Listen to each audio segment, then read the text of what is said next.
Ako po'y nangangarap na ang Duterte mabalik. Yung mga hindi pumalakpak, bahala kayo. Naran po kayo. Pansinin nyo, noong panahon niya na nakaupo, mga politiko'y takot na gumawa ng mali.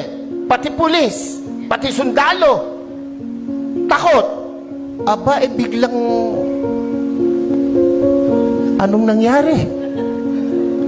Ngayon ang mga kurakot mga nakaupo. Naran po kayo? Ako, tayo may hindi pinanganak kahapon. Alam natin yan. Bakit ang isang obispo ay sumusuporta sa ganito? Aba, hindi masamang mangarap ng pag-unlad, ng